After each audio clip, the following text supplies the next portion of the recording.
Get ready, ladies and gentlemen. It's time for kickoffs and kick-ons.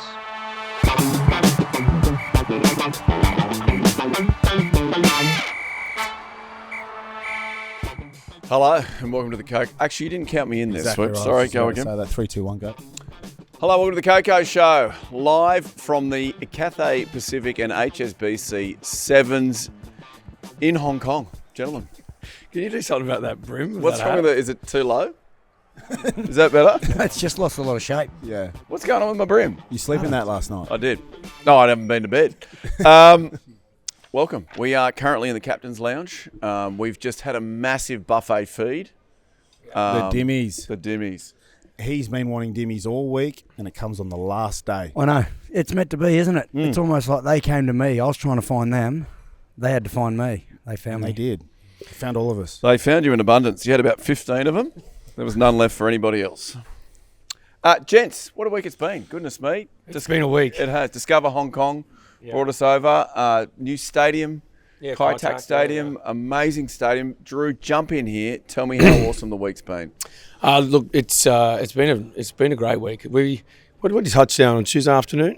Yep, 3:30. And it's just been chock-a-block since. A couple of birthdays through the week. I wouldn't recommend that. No, I was thinking the same thing. Yeah, off the back of a 2-month dry spell, no booze, then celebrating your birthday in Hong Kong. Yeah. Don't break I a don't think dry there's spell anyone in Hong Kong that didn't know that it was Swoop's birthday. Yeah. You got in a restaurant, I'm going to say about 180 people. What percentage did you get to sing happy birthday to you, Swoop? Most of them. Most of them? Yeah. Well, they were all there for my birthday. And Tung- on Peel Tung Street. Po? Tung Po. Tung Po? But no, on Peel Street as well. Like, as soon as the stroke of midnight from my birthday into his, it was no longer about me. It was all about Swoop. Yeah. 5, 4, 3, 2, 1.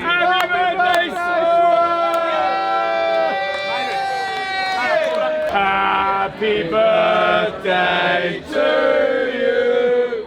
Happy birthday to you. Happy birthday, dear Sweet. Happy birthday to you.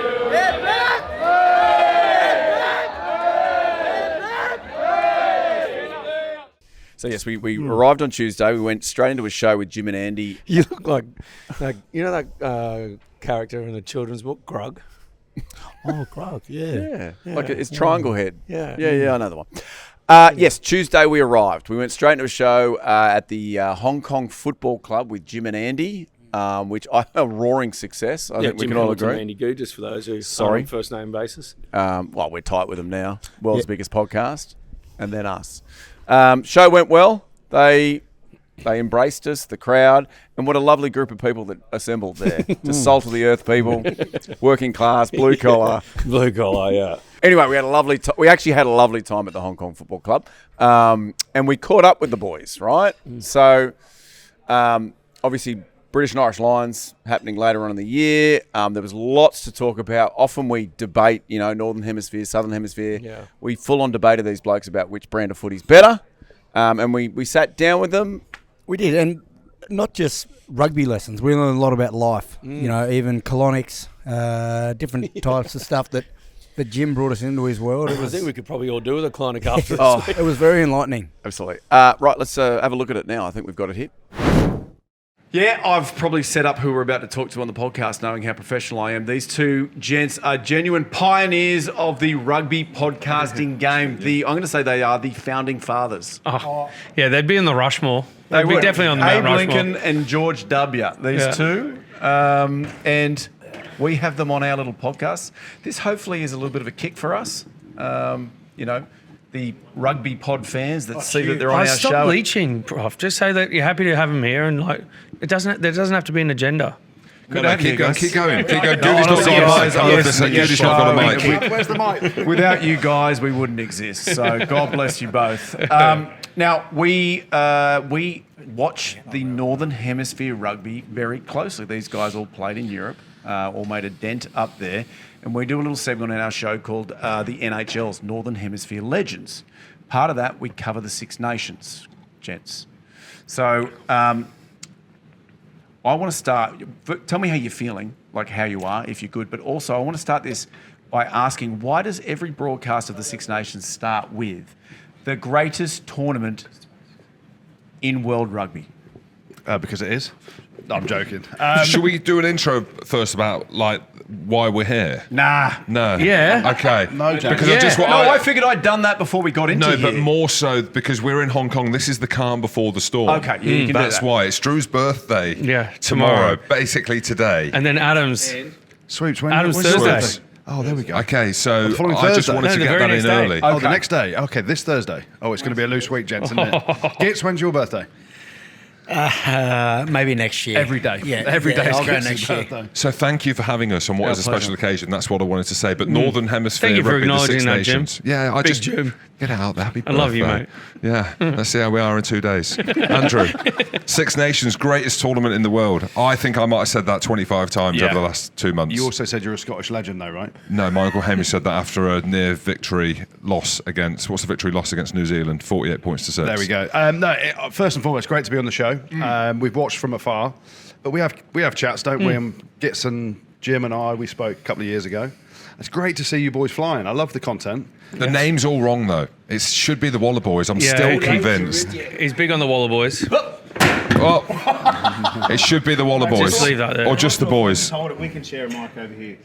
No, it's fine. You know what? So You got proper production, right? I watch it from on Instagram and all the various things. You like studios, production, Yeah, we're legit. like the original guys. Sponsors. We ain't got sponsors. last We got year we had Spotify, sponsors. though. Oh, is it this way? We're hunting. Yeah. We're searching. We've got Spotify, which is good. Oh, okay. Yeah. Yeah. Okay. But I mean, love to see what you do. But are we going back proper straight Six into Nations. ruggers? Yeah, ruggers. I just want to get into it. Why is it the best tournament? Because we don't get it. Because I just want to give you, well, historically, but 10 World Cups, 9 have been won by Southern Hemisphere teams. Yeah, but how good was 03? Well, we've worked out if Matt Rogers... Sorry. These guys all said if Matt Rogers wasn't there, you don't win. So he might have been a mole. That So was let's- what Wendell said. That's what Wendell said. Yeah. So even still, 1 out of 10. So if 1 out of 10 World Cups, how can the tournament that has 5 teams that haven't won a World Cup, how can that be the greatest rugby tournament on earth? I hear you. That's a very good question. Last time Australia won the World Cup? 99. Okay. Basically, South Africa are a really good team, aren't they? And New Zealand. I'm joking. I'm trying to buy friends here, but Gits is looking at me like... Gits is looking at me like... What I would say makes the Six Nations, and I'll let you answer your bullshit answer, whatever it's going to be, but the crowds, the atmosphere, the intensity, the talk, even in the Southern Hemisphere, there's lots said about Six Nations. Obviously, the British and Irish Lions coming, that makes a big difference. But is there... We were talking about it just before off camera. Is there any locked in? Who would you say if you had to pick 5 locked in 100% lines that will definitely start? Who would they be? What positions? Before you answer, that's how we've come out of the tournament. We were talking pre-show. That's where the Six Nations have been that you're probably struggling to pick. Yeah. Guaranteed starters, where before the backbone of the team would have been Ireland. Go, you pick 5 I mean, on the spot. Going back to just quickly before we go, well, I can do that, but before we go back to the greatest tournament, it's probably a historic thing, right? And that's not like you look at the rugby now, and I love watching the Rugby Championship. The best team in the world is South Africa, obviously. New Zealand aren't far behind. Australia back on the rise after Eddie Jones and his shambles. Oh, Eddie Jones. Yeah, what a clown. We haven't answered one question. But, We're going off in tangents. Like, from a rugby perspective, no, I'm going back to the first question. From a rugby perspective, the Rugby Championship is a better product than the Six Nations, right? But the history and like The buildings. the fans, the sellout stadiums and the drama around it, that's why it's built up to be a big thing in the Northern Hemisphere. Going back to Gits' other question, 5 nailed on lines, Dan Sheehan at hooker, Mara Itoje, second row. James Lowe, one wing. Yeah, James Lowe. Gibson Park at Gibson 9. Park at 100%. 9, yeah. Finn Matt Ross- Hansen, obviously. No. Okay. Not now. He'll go on the tour, Big I Mac hope. fan. He's a legend of a bloke. We love him. And he's got... No, you've got Big Mac's tattoo somewhere, haven't you? On the inside of the arm. Yeah. Maybe we'll get KOKO show tattoo as Tonight. well. You, James. I've got it. Have you got it? There we go. Is that Jeez, real? that's come up nice. There's lots of detail nice. in that. I Give love it a that. spin, show that camera. spin. Definition. That is commitment. Good. And that's That is also good. recently whipped up there. Yeah, you're lean. He's trimmed up. He's trimmed up. lean. You know you're not supposed to trim on the way to a tour. Too many questions. Too many questions. Too many questions. That's a couple of weeks growth. Why are you on trimming? on Six Nations, like the format. I mean, the last game of the Six Nations, there's 3 teams that could have won it. They all played separately. I mean, has there been any discussion on how that format can change, where the 2 best teams are playing right at the end of the tournament? I mean, why is it structured Well, that the way? schedule's always the same. So you play home and away, the same teams on the opposite every year. So even me waffling my way through, that's one thing that I would change. Is I'd like to see home and away each year. Or are you suggesting like a grand final or something? Yeah, Yeah, like, or- is there what I'm asking, not suggesting, asking, It sounds, is there any discussions up there? sound very pushy. around? You know, I can. Well, do. their argument would be that everything's working for them commercially from a TV Right. point of view, like the Super Saturday at the end of the game, or the last game. It's working this now. year. Is it going to work in the next 5 No, years? I- Is there any They're foresight changing there? it next year, aren't they? So they're changing the structure of it next year Right. and just reducing a weekend.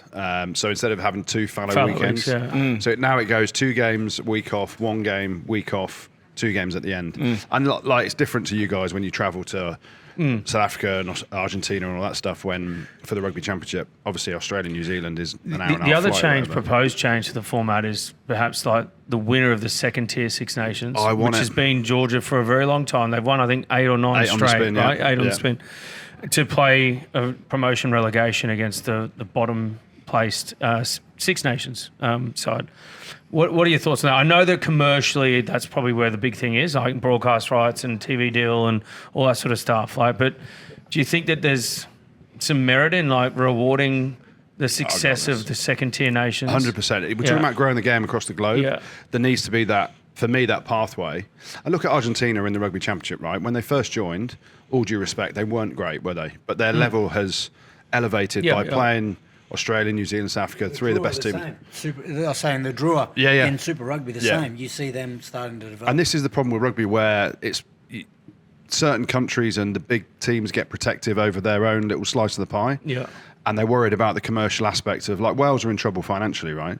So right now, if you're looking at Wales against Georgia, I'd say Georgia beat Wales. So then if you're having a playoff at the end, Georgia coming to the Six Nations And last then it year, makes it harder for Wales to what find does their that way do to back. Welsh rugby Yeah, yeah. financially? Because they've got to go and play Romania, I just Spain, remember when we were Belgium. at Toulon, we had Mamuka Gorgodze, who's like the godfather of Georgian rugby. How hard. And then there was Sergio Parisi, who was at Stade Francais at the time, who was the Italian number 8. And it was almost like they were going to get into a punch-up because Mamuka was proposing this promotion relegation game and Sergio, being the captain of Italy at the time, at the bottom, sort of like kind of not really wanting it. But, I mean, all of a sudden, there's the different storylines to what is already an amazing competition in the Six Nations, but it almost creates other storylines. Well, in football in the UK, the biggest game is the Championship and the team that comes up from Division 1 into the Premiership. Like, that's the money ball game. And that's, like, you see the excitement of a team that doesn't get relegated or whatever. You imagine that game between Wales and Georgia, if it's in Tbilisi, or you do a double header. And this would be great for the game, right? But there's also an argument to say that at the minute, it goes back to the commerciality and the history that the Six Nations But at some works point, Italy came in, how it didn't they? is.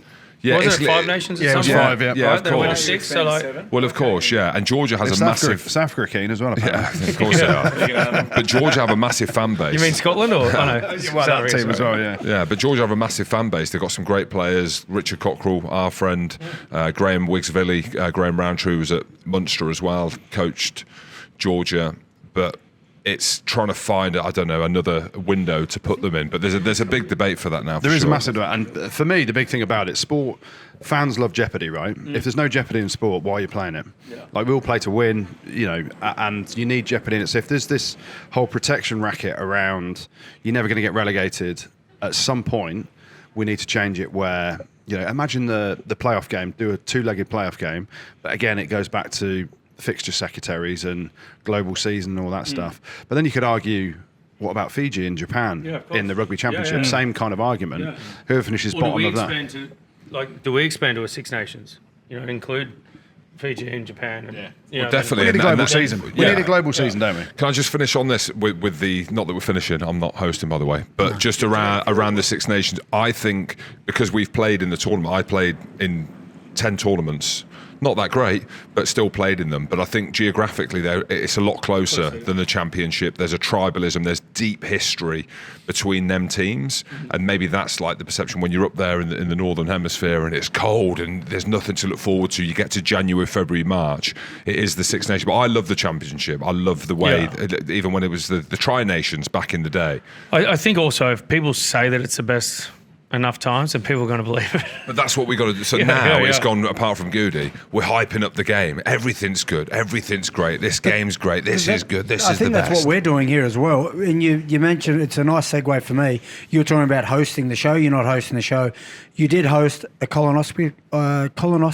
Is it? Is that how you say it? How do you say it? Colonoscopy? Yeah, I don't know if I hosted it. I had one. You had one? Are you bringing straight into that? Participated. I participated. You participated. Sorry, you didn't host. So he wasn't.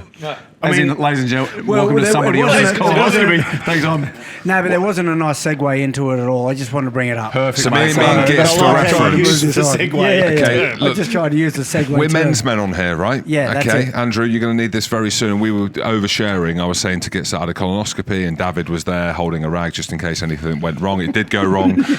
Men, look after your health, okay? Yeah. Colonoscopies are great. So, I've never had one.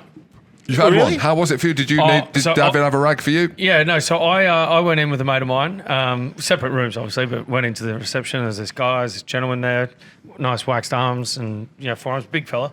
And he said, What have the waxed arms got? Why the waxed arms? Well, How far is he? Profiling. You're profiling. No, I wasn't profiling at this point, but then I went inside and he just said, "Oh mate, just get inside and take your gear off and lay on your back." Caelan Doris at 8. There you go. Yeah, he'd be another one at 8. See, we've got 4. So at the moment we've got Sheehan, Toji, Gibson Park. Can I toss one up? No, Surely Finn Russell. Finn Russell at 10. Absolutely. Yeah. But what about this? It's easier to ask anyone from Wales. And who? In the squad. In the squad. Jack the two for me are Jack Morgan and Thomas Williams, the 9, and Jack Morgan, the back rower. But then you've got to leave someone out. It would be a token, and this sounds really harsh, having been a Scot, where there was a couple of tokens along the way. If you were to look at it, so you've got Wales. How many games are they undefeated? I'm putting you on the spot here. Undefeated. Defeated 18 on the spot. spin. So they've lost 18 on the spin, right? And if you were to put a Jack Morgan or you were to put a Thomas Williams ahead of, you've got to ask yourself ahead of who? Because the back row is stacked. Yeah. Like, all of the England back row that were playing were really good. The Scottish back row have been very good as well. And then Van der Fleer. Does that honestly, does that come into it though, the tokenism? Yeah. Like it does? Like think you it do. does. There's never been a need tour to- where one country hasn't been represented. Yeah. Like, surely if you're the one, you're like, oh, I'm the token. Or you may think you're the gun. I'd have taken No, it. unless you are the gun. But this is the conversation around the British and Irish Lions. So Andy Farrell, who's heading it, is a traditionalist. I think he will take one, but there's not a limitation on numbers. So the thing is, you could add a couple in, and it sounds really harsh, and we're genuinely not taking the piss when we say it. Course. You're struggling to find That's a just Welsh the player situation they're in at to the go moment, in there. I think we were Ben talking. Thomas? Well, you mentioned. I mean, the fact that you said that the back rows, second rows stacked, very competitive, that probably opens up a little bit more flex for a back selection, particularly from Wales. Well, you can answer this, but you've got. I mean, Thomas has gone fucking well at talented. 12, but then you're looking at the other 12s you're going to take Bundy Aki probably. Correct. Two You Pilotti take when your he's fit. traditional 12s, but you know. Pilotti when he's fit. I know Ollie Lawrence is out now. He'd have definitely gone. Tom Jordan's Jordan's played for unbelievably Scotland. well. He's Another Kiwi. awesome. Scotsman. Yeah. Isn't he? Scotsman? Well, yeah, he had a Scotty dog. There once, we go. so Yeah. But that's he it. played exceptionally well when he got the chance. So, again, you go back to who you're leaving out to pick a Welshman who's lost 18 on the spin. Ben Thomas ain't going. I can tell you this now. Thomas Williams has got a chance, I think.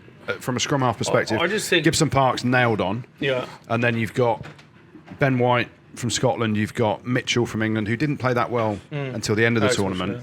And then you've probably got Thomas Williams as the other option. So That's it, and they're the facts. Like this, everyone's saying the same. I think off the back of the autumn series last year, you would have said that the Lions squad was based on predominantly Ireland and Scotland. Like Scotland were fucking red hot. I don't know what your thoughts on, but they really impressed me. They were probably my tip to take out the Six Nations before it kicked off. to win it. But how? Yeah, you've been speaking to Jim too much, have you? No, that's No, because I we've done didn't. a job I in just- Australia every time we played them. Well, the way they played against us, and how they play on top of teams and just kind of the game and the rhythm and the playing at pace and playing on top. The backs, though. Yeah. It's like your back line. Jim. Like your back line were hot when you boys played, right? But obviously throughout the season, England played their way back into like a real competitive kind of mindset, and Ireland kind of dropped off a little bit, so it's kind of opened it right up. So it's...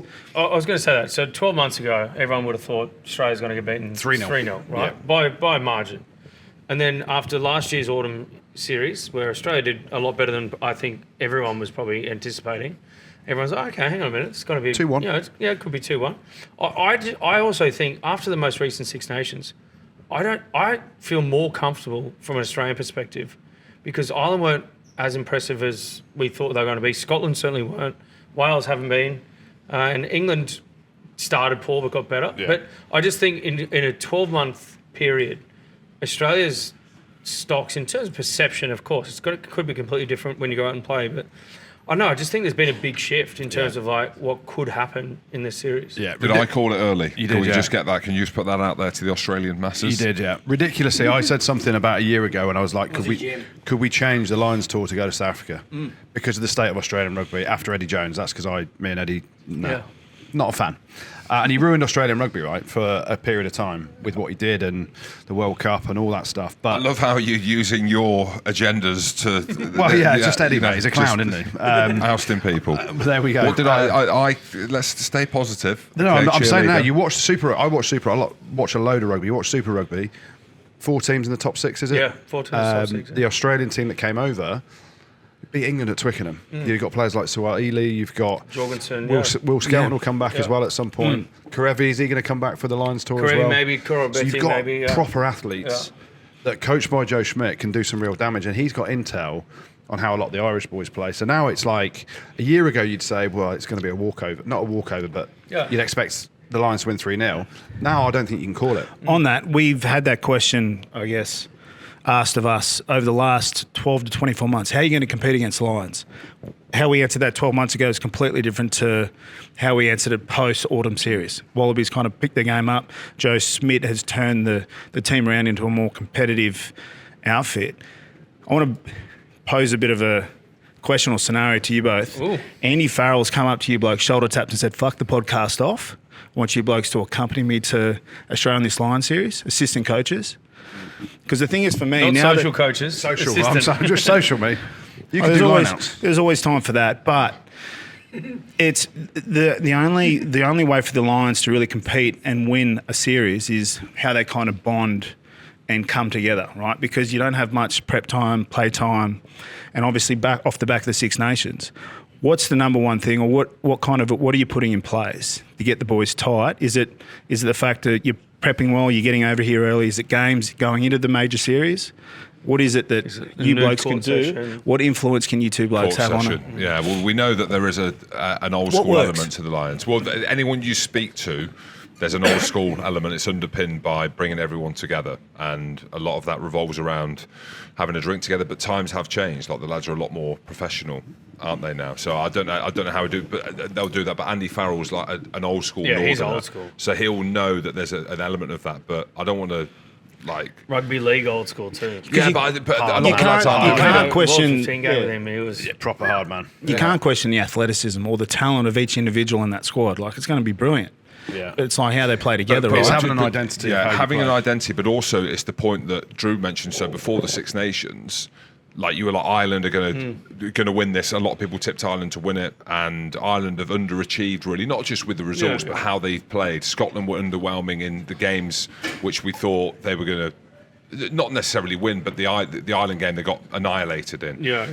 France, there was a couple of unlucky things with that. So the big thing is that this Lions team now is going to be made up with players that aren't as confident as what they would have been, as they would have been. So I think Andy Farrell. I don't know. It's a really interesting question, because a couple of years ago it would have been, again, like a series where you come in like we all thought and was like, out of all the teams you want to pick to play, you pick Australia. But whereas now, as a Lions fan, I am slightly more worried. And just back, I'll answer the question. I tweeted just over a year ago, watching the Wallabies play against New Zealand, the physicality at the breakdown, the defence, how joined up they were under Joe Smith. And I was like, there's a heartbeat in this team. And then you underpin it with actually how Joe Smith will make up the team if it's underpinned by physicality in the breakdown where you've had real dominance, but the aerial ability with Joseph Sualihi, which we know that's his super skill amongst other things. So I don't know whether Andy Farrell, well, he will be. He'll be worried about how the team are going to play. Like, what is their DNA going into it? Like, is it a tour where you want to try and bind everyone together and it's lads on tour of the old school? You need a balance. I'm hearing from both you guys. You think it's going to be 2-1 to Wallabies? Is that right? No. I tell you what, 3-0. I'd love it to go to There you go. I want it to go to a decider, right? That last test would be Are you guys coming everything out? on the line. Are you coming out for it? Yeah, we'll be there. It's going to be class though. Like the Well, worry was before. I got a spare room in Bondi if you guys I'm need there, somewhere mate. to crash. Drew, Stayed tag at me youth in. hostel there. Yeah. Okay. We're not staying at youth hostels. Well, hang on, so guys. If last you're time I was in English, there, you have to youth stay in hostel. Bondi. That's pretty standard. There's I'm nowhere else to Scottish. stay. I'm Scottish, mate. Prof. No. You have a very odd Scottish accent. Yeah, it's north of the Hebrides. It's Is hybrid. it? It's beautiful. There you go, gents. What an interview. Great interview. Yeah, Great good interview. fellas. You were good. Good fellas. Jeez, you were good. Yeah, Jim. Do you think, in hindsight, I needed to be there, or What you mean, like ever with us in Hong or Kong? Ever. In Hong Kong, On no. Mate, any you're live show. essential. You're amazing. You're smart. You're funny. I'll watch it back? You're one of the pillars. Really? Yeah. I don't feel it. Right, so we went from Tuesday, which was an awesome day, and we did push the boat out a touch the first night. Yeah, a bit of first night fever. Yeah, we have to, but it wasn't that. It's still wasn't that bad. just to acclimatise and time zones and all that sort of stuff. Trick of the trade when we travel, Prof. Trigger the yeah. So you stay out a little bit longer. Which one of us stayed out a bit longer than the other four? Would Yeah. you say? Comment below who you think that was. Fellas, come on. Not true. Not true. Oh, Not true. No one Swoop. said anyone. You just gave yourself up. Yeah. No, well, you kind of were hinting pretty heavily there with a bit of a head nod towards. No, I was just flicking my hair All out. right, okay. That day we went back to the Hong Kong Tens. Great tournament. We even took part in a bit of touch footy ourselves. You still got it out there, mate. You. I thought you were phenomenal. Like, I actually think you should. I thought you said switch you're going to be rugby honest get a and shoot contract. from the hip. Well, no. There are a couple of people out there worse than the Professorus, Yeah. let me tell you. And, And you let them know about it, didn't you, Matthew? I You know. got pretty competitive. You're like, there's a fucking few people over here that need to get fucking taken off. Well, it got to the point, it was north versus south. So at some point, yeah, it's fun. And I got to the point, even the ref told me, listen, mate, this is for charity. And I said, yeah, I know, man. I'm just trying to create content. But I wasn't really. Like, it was good fun. But on the Tens, the Pig Athletic Club, Yeah, the boys, unfortunately, yeah. they got robbed. Well, not unfortunately, because the tradition team that won, they're also a great bunch of people. So just a really good final, I think. Yeah, I think for the Pack boys, you've got to lose one to win one. Well, they lost And- last year. Yeah, but so they're due, right? So they've lost two now, so you're probably a bit short odds next year. What would so you there's a say? saying now, you got to lose two to win one. Yeah, Yeah. right. Yeah. It's great out there at the football club.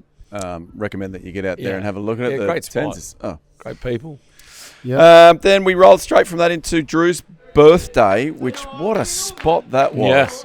Yeah, they looked La after us. Rumbla. Discover Hong Kong really looked after us there. La Rumbla. La Rumbla, yeah, Yeah. very good. The Spanish. suckling pig was nice. Oh, they smashed a plate. Yeah. Mate, you're pretty close to cutting up a couple of people's feet. You I think gave it a someone real got one in the shins. I think I got it. I got a little bit of bark. So the missing tradition there. is you chop the suckling pig with a plate, Plate. like a saucer, Yeah. and then you smash it I on the just think I ground. just gave it a bit more oomph than what they're Oh, used to. yeah. And then it was my only time for a happy birthday to me, and Adam jumped up and joined it. Anyway, it's fun. Yeah. What was that about? It was, Although well, you, I think- you didn't get a cake for your birthday. Well, I didn't. Oh, there you go. So I had it, but I didn't want to. I wanted you to have the stage, obviously, because I know you. That's Didn't important feel like to it you. when you're standing up next to me. Well, when there's a birthday cake saying "Happy Birthday, Adam," what am I going to do? Just I let know, you but hold it? You didn't let any of your birthday be about me, but some of mine was about I don't you. know. I think I walked into the restaurant and let all the staff know it was your I just birthday. think, for future reference, leave me to have my day, like I leave you to have yours. Fair. Yeah. Thanks. So then, obviously, the next day we went to the Hong Kong Ocean Park, which was Oh, that was fun. outstanding. That's exactly how I want to start a birthday. Yes. After celebrating yours. By the way, it's selfish for you to have a birthday before mine, so I'm hungover on my birthday. But I'd highly recommend that too. Oceans Park. Yes. We had the hair raiser. We went on the ride. The hair raiser. On the Dodgems. Prof, you're in a spot of bother on the Dodgems. Yeah, I kind of feel like that you got together and orchestrated that. No, Put no, him in your a corner. car He was stuck malfunctioned. you were stuck in reverse the whole time. That was No, the issue. because there was people behind me that wouldn't let me get out of the corner. You were in the corner though for a good 30 seconds, and I'm like, okay, we're gonna have to pile in here, boys. No one puts Prof in the corner. Hair raiser, that was a good one. You went on it 4 or 5 times. Yeah, back to back But by then myself. The water raft one where it spins around, and that was interesting because we were about to get off.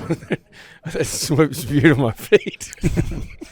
I don't know if it was the 4th or the 5th hair raiser ride, but the just the fact that it was spinning. He just didn't say anything, and all of a sudden, went, Yeah, like all well, over my feet. it was a burp. Kind of. It didn't. It definitely wasn't wasn't a burp. It was a spew. Yeah. Good joint though. Yeah, it was a great Yeah. spot. Very good And- joint. yeah. And then we went from It was that. also like, just quickly, like, because they opened up the park For before us. everyone else. Like, it's Oh, kind yeah, of that like, was when you're a cool. kid, you're like, oh, imagine this was like, you in here with no one else. Like, we had that. Yeah, It was awesome. It was very, very cool. And then we did your birthday that night at a restaurant. Yeah. which was very good. Traditional Hongkonese menu, and it was great, mate. You backed still up really well. took Well, You I mean, did. it was late notice for the 180 guests that came, but they made a huge effort to get there, and yeah, we all celebrated together. My birthday, Drew's was over, so I got to. Yeah, I felt the love that night. Yeah. No, you deserved it. Now, Appreciate it. what I actually skipped was we found in the afternoon a little basketball court, and with some locals, we played a bit of. Bit of pickup. It got pretty heated out there. It got pretty sick. Oh, mate, you were the only one that was making it heated. Mate, the bloke down the end has a problem. No, but I went off the back of you. Yeah. Like you're competitive, I- but then you only really get competitive in something that you're pretty decent at. And the Professorus is you're pretty decent. You're a good Yeah, you got a basketballer. nice I don't know. stroke. I don't know whether I'm decent or you blokes are just terrible. Yeah, well. It's one of the column A two. and column B. Yeah. He and I are terrible, but there was a bit of time where you gave me a bit of red mist. I did. I went up for, what is it, a layup or something? Yeah. And your arm right across my nose and eye. Yeah. And Sorry, I weathered that. you did. But if the shoe was on the other foot, Prof, you would have gone home. I would have cracked it. I would have left. But it was prison rules, right? Yes. Yeah, well, which we were fine with, but Yeah. you guys were reluctant. But then once you actually offend, then you're fine with it. I've. I feel like we're getting back into the red mist Yeah. territory Okay. right Let's, now. let's move on. Anyway, that was a lot of fun. And then next day, bit of touch footy with HSBC. Yes. Which you and I went and Yeah, we did that. we went and did that. Some big Yeah, stars got to there. share the field with Brian O'Driscoll, Brian Habana, Bryan Habana, a couple of Bryans. a couple of Bryans. We missed it. We were at Alicia a Quirk. fundraiser for the Hong Kong Rugby Club. Yep. The doing Valley, great things. The Valley, sorry. Yeah. We were at a fundraiser The Valley for long, the Valley long lunch. long lunch. That It was interesting. Interesting, mate. That was Tell well for us a bit someone. about it. Well, they brought Drew across to speak, but Drew couldn't speak. He had Yeah. no voice. My voice has come back a little bit now, but Friday, not a whisper. I was the whispering angel. Yeah, but then afterwards they came up, tapped him on the back, said, "Mate, great job." Yeah, I think they just appreciated that I pushed through. Thank you, mate. That I just kept pushing through. Oh, here, speaking of whispering angel, Yeah. oh, it's delicious. Yeah. But yeah, it was a good lunch. A great lunch. The auctioneer. Oh, he was a highlight. Oh, like Can't remember the gentleman's name. Oh, but we got it. What was yeah, it? we got it. Um, He lived in the same estate as Jamie Roberts, apparently. Of course he I did. mean, Jamie's got 1,000 estates. He tried to invoice us just for having dinner together. He's one of a kind. But the auctioneer, he would have a crack at you and embarrass you in front of everyone to make you bid, even if you didn't have the funds. He just Like, he was amazing. He played on raised people's a egos. stupid amount of money. Like, easily the best auctioneer that I've been around. yeah. Thank God you got your voice back, so that the many people here today can hear. They've packed in. Yeah. There is. Yeah, I know. They've just got to quieten down out there. Yeah. Do you think the staff are confused by what's happening here, or they all look a little? I think they're quite confused in general. I'm not sure they've been to a They actually sevens all turned their tournament back on us all the Yeah, they time. are. They're not watching. Actually got any experience. Anyway, in get us back on track hospitality. here, Bob. yes, You there we only go. said half So an we hour. had and then, We're dragging this out. Let's get snappy. well, a person that you mentioned, Alicia Quirk, gold Her medalist. birthday yesterday. Yeah, it was her birthday, no, Friday, yeah. And then you caught up with her, didn't you? Yeah, yesterday? yeah, we sat down, had a little chat. She got the medal out. I'm basically an Olympic gold medalist now. I wore it. I bid it. 4% real gold, too, we found out. Whew, goodness me. Let's have a look at it. Well, we're here in Hong Kong. What's your favourite memory of Hong Kong Sevens? Well, my first memory, I came when I was 32 weeks pregnant. So I remember going to Joe Bananas after because everyone goes to Joe Bananas. And I'm 32 weeks pregnant on the dance floor and everyone's grinding and bumping on my baby bump. And probably about 2 hours in, I was like, this is probably not the place for a pregnant woman. Yeah. So Well, it wasn't a place for me either. They get really handsy in Joe Bananas. pregnant or not, it's not a really good place for Like a lot of the people come up and get really handsy. So that was a cool memory for me. And then I debuted on commentary last year for the World Series. So it's a pretty special place for me, Hong Kong. It's been cool. Okay. South Stand, if you were to go in there, what are you dressing up as? Or I think with a little bit of my Japanese roots, I'd have to go as a Harajuku girl. Oh, of course. Yeah, that would be my number one dress up. Your favourite sevens player at the moment, currently women's and then also men's? Well, you can't go past Maddie Levi. Like, I love watching her play. I jumped Char Cassidy for the most tries. Well, Char's not here currently. But so she hasn't really got a rebuttal yet. But Maddie is a freak. Like, only ever played 4 years on the circuit, already surpassed people that have played for 12 years or more. Like, to give you context, I scored 35 tries in 10 years. Yeah, but how many do you set up? She scored that in one season. Like, how many do you set up though? Oh, they only just started doing try assist stats after I retired. I would have won that hands down. I would have been at Monaco with you guys and played the Popping champagne. Sticking to favourites, who's your favourite KOKO member? Well, it's hard because the others aren't here. They've dogged me. So, and we've probably spent the most time together, so it'd have to be two. And then second? Well, last is Prof because he took an intercept in the game against me yesterday. Made me look like an absolute fool. So we'll go back with Prof. And then we can have it like it's a tie system. Yeah, that's fine. It's a tie between Swoop and Gates. You played touch with the boys yesterday, and there was like a bit of an ice bucket thing for your birthday. What was that about? Yeah, got absolutely stitched up. Jamie Roberts, the lovely man that he is. The Welsh dog. As a dog, he soaked me in a bucket of ice and water, and I literally felt like I was pissing my pants for the next 30 minutes after it was soaked. So it wasn't really the nicest birthday gift that I was after, and I think Swoop was maybe behind it, so I'm a bit off that. And you're here with HSBC, the Red Polo gang. Yeah. How much are you invoicing? Well, the bank does pay well, but nowhere near as much as Bryan Habana. Yeah, we've got to get on top of that. And Bryan and Driscoll for that matter too. And those two have something in common that you don't have. And what's that? A willy. Oh! we need to square that up. I was like, what is that? Right, and then Saturday, out to the ground here, the brand new stadium, Cathay. Al Baxter designed it.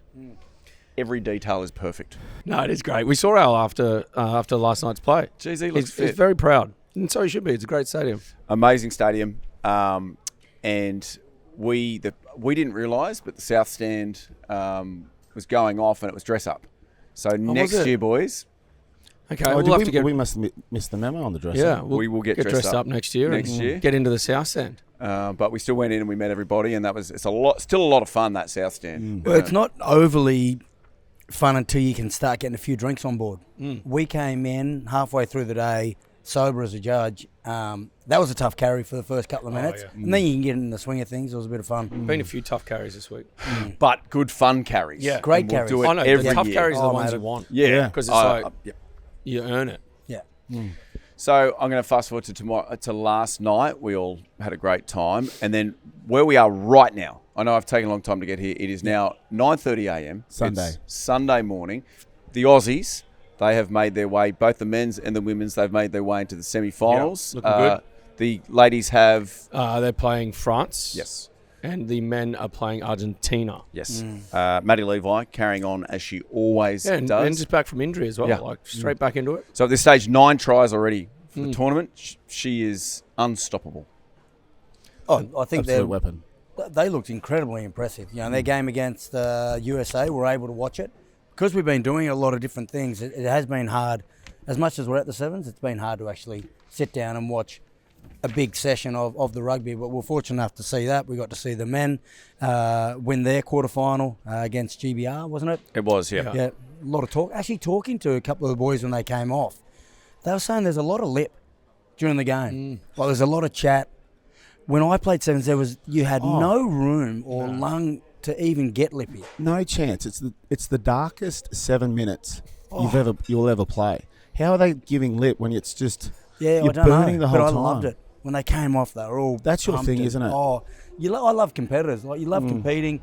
But yeah, today, hopefully they can push on and we get a double medal. I'm predicting in the men's, a Australia-Fiji final. Okay, and who wins it? And the last time they met was when they first opened up from COVID at the last, the existing stadium. Yep, the old one, yep. Yeah, and they went on to win it. It was the first time they'd won in X amount of years. But it was a spirited performance, and I'm going to see that again. Double I'm feeling goal. like there's a superstition about it. Yep. And obviously the women who final swoop. You're picking finals here. They are, It's going to go back to back. Aussies. and who are they playing the final? New Zealand. New Zealand. Yeah, New Zealand. It'd been Aussie-New Zealand final. Geez, it's good to watch them run around. Michaela Brake is going well. Yep. Stacey Flula. Like they're a good side, the Kiwi girls. But our Aussie girls, I'm backing them. We've got a young squad too, but they don't look nervous or overawed by the occasion. Yeah, like yesterday, we're walking down under the bowels of the stadium, and the girls were coming back from their warm up. They had the music going. They just got like a good energy about them as a group, and yeah, I'm tipping them to go well. It is cool all the teams walking through with the boom boxes, because we had the French girls walk through and they had French rap playing, and they were all singing it. They were going off. Yeah, a bit of Where were you, Stromae. Swoop? Sorry, were you with us or? No, that was when No, I we was went doing- down on the field. So Yeah, you right, couldn't yeah, get there. You sorry. were caught with the UBB. I was representing us in I guess another kind of activation on the other end of the field. But thanks for the reminder about that. Yep. Yeah, that was our fault. Go on, yeah. No, it was our fault. Drew, you didn't give him one message about that. Yeah. Not one. No. Yeah, all right. Herding cats. Hurting. We'll watch them today. We'll watch those Aussie teams. That'll be a lot of fun. And hopefully when this goes out, they'll have won both of them convincingly. Right, boys, rugby roundup segment. Interesting results overnight and the night before in the Superb Rugby. Do you have takeaways, gents? Yeah, obviously it was difficult for us, VPN and all that sort of stuff, to be able to watch a lot of the footage. But I mean, the Waratahs loss was probably disappointing. They're decimated by injury, but also a couple of minutes before half time, a couple of late tries that really hurt them. Jorgo going off, which what it looks like a pretty serious syndesmosis injury. So hopefully it's nothing too as bad to rule him out of the Lions. But I think it's at this point get some scans and we'll see the severity of it. But yeah, I mean, probably they would be disappointed with that. So that was 57-12. Yeah. The Tars lost, and the Brumbies, they got it done against the Highlanders. The Highlanders again lost to an Aussie side, 34-27. Did you see any of this one, Goode? Well, I did. You can catch YouTube highlights. Like, that's the most beauty. that we've been able to Yeah. do. I thought, see, the Highlanders, they're just a gritty, competitive team. So they're thereabouts, but it's just the Brums at home. A rotation too, a couple of new players, Clayton Thorne coming off the bench, getting an opportunity. Harrison Goddard started again. I just thought a good spirited performance. The Brums didn't probably play their best rugby by looking at the highlights, but the good or most pleasing thing for Canberra fans is that they're still finding a way to close it and win those tight ones. Moana 45 defeated the Crusaders 29. That was huge. Massive. Artie Savia, hat-trick. Hat-trick and Captain's fantasy. knock. Yeah. He's my fantasy team. Yeah. No, I just think it's probably their coming of age, Moana, like a significant win like that. Like Christchurch is not an easy place to play. And they just pretty dominant. Like I just think we'll see this will kind of be the catalyst of propelling them even further. They've been going well this year, but I think that'll just give them genuine belief moving forward. I can think Crusaders be disappointed with that. Obviously, Rab's got the start. They made a lot of changes. Yeah. And it looked like it was the Crusaders were building to the Crusaders of old. But there's been a lot of like you said earlier on in the season, right? It's a very competitive comp, and you're not really guaranteed a win whether you're playing at home or away. Yeah. I think I was going to say, there's no guaranteed wins anymore. So, it's weird that so many teams are making wholesale changes so often. You start to get a bit of momentum, and then they make all these wholesale changes, and they've got to start again. I think it's not a long season. But for the Wallabies, isn't it a forced rotation? But even still, if it's not the Super Rugby teams, their thought process, maybe it's a mandate from Rugby Australia. Why? It's an 18-game season. Yeah. kids don't need a rest after 18 games. Like, it's ridiculous. So my Super Rugby takeaway, obviously we didn't get an opportunity to watch a lot of the games, but I saw on social media Moana Pacifica, sorry, apologies, trying my best to get it right. Their post-match victory song. Hey, Lusa! Tell us where you came from! Unbelievable. Like just Toko, Uso, Tavales, like they're all just getting together, clapping. And then you pan around and you watch everyone beating and singing, and like it is a unbelievable atmosphere, unless if you're next to the captain, Tom Savage. I play with him in Suntory. Like, talk about ruining the song. Really? Out of beat, trying his best, obviously embracing the culture, which is lovely. But I know the bloke, he's got not one bit of rhythm in his body. I'd get him almost just to clap, say 1, 2, 3, clap, he starts. Then just step back and just enjoy the teammates. You know what it was giving? It was giving Lee Halfpenny when he did the pre-game war cry for the Crusaders when they played up in Bristol one time. Makes Lee Halfpenny look mouldy, you know. Like you mean Tom Savage? No, like Tom Savage was that bad that he makes Lee Halfpenny look mouldy. Like Best he was team amazing. song you guys were involved in? All those many teams you played for? I mean, Where they're was the all banger? special, right? Because it's that moment after a win that you celebrate together, and I mean, it's something that you don't really get often, to be able to kind of share in a moment. And it's when you have a song that means a lot, particularly one that you potentially have influence in kind of building. I guess the Guiltinis, we all had a bit of a contribution into what went into the lyrics. Incredibly humble, son. You did all that. California. You and I Paul. we wrote had the Guiltini song? No, I didn't. I can't do that. I kind of put it together. I had a lot of help from the team. We used our themes and things And that the kind of rap came star, together in our Alex prep. Corbacero. And Did he? Alex Corbacero, yeah, he was help great with in that. But I mean, the fact that we kind of were in LA, California, to the theme of California. Do you know the song now? Can you give us a few bars, or do you remember it? Well, we did sing it every week. So yes, let's Yeah, hear I'd it. I say could so. potentially find it. Here's the sting. But you No, I know, want you to it was sing it. special Well, I think because it's also it's pretty graphic. Couple of the words Oh, we okay, let's we not throw do in that. there, so Yeah. we'll tighten up. What about True Blue after a Wallabies win back on the team bus? That's sing cool. True Blue, John Williamson. I know those are sort of nice nostalgic memories, like boys just getting into it and having a beer and Pilu Pilu as well. Pilu after Pilu the- and Toulon, but that one got just a bit boring after a while because we just kept singing it. The best part about that, every though, time when- we play UBB, Pilu Pilu. But when we could get involved, it was a good opportunity. Even if you weren't thirsty for a beer, everyone would crack it open, and the owner Moore had to get in the middle, and he loved it. That was his moment. Everyone get around him, like, look what I've created. And we just come in for Rouge Noir. But every time you say Rouge Noir, you throw your beer, and we'd basically just drown him in beer. Just keep throwing it at him. My last takeaway for the superb rugby is the Reds are on top. Yeah. The mighty Queensland Reds. They Stop the comp. Yeah. If you're a Red supporter. They got it done against the Force, 28-24, I think it was in the end. Force leading right up until the last minute. Tay McDermott with the match winner. Yeah. Come off the bench too, like again, did, that yeah. sort of rotation sort of stuff. But I think the most impressive thing about the Reds is they're just finding a way to win. Like they're kind of simplified their game plan. They're confident, playing in the right zones. But whether they're kind of down or whatever it is, they're closing out games. And there seems to just be a lot of clarity and also a lot of confidence in how they're going about their jobs. I mean, it's hard to really back one particular team because all Australian teams are doing really well. And we're obviously very, very proud, you know. I know, mate. Are you the other one from that game. getting emotional? Yeah, the other one from that game. What about Tom Robertson's try? Yeah. Just in space, the big fella. Just the pig running away from the pen. The shifting gears once he hit open space. Yeah, that was also giving me Greg Holmes at Subiaco Oval against Ireland all those years ago. 50 metres out. It was 50, wasn't it? Yeah. That was good. Good Well, try the other for the big thing, fella. other than that going a bit viral, was apparently Les Kiss's biceps. Oh, yeah? Oh, yeah. Blown up. Really? What, his biceps have blown up? They've or? blown up. The vision has blown up. What's he in a singlet? Sorry? Was he in a singlet Shirt or off just when they won, apparently. like Yeah. Brad Thorne-esque? Yeah. Yeah. So is my guy's going to blow up? Like Tay had a big night last night.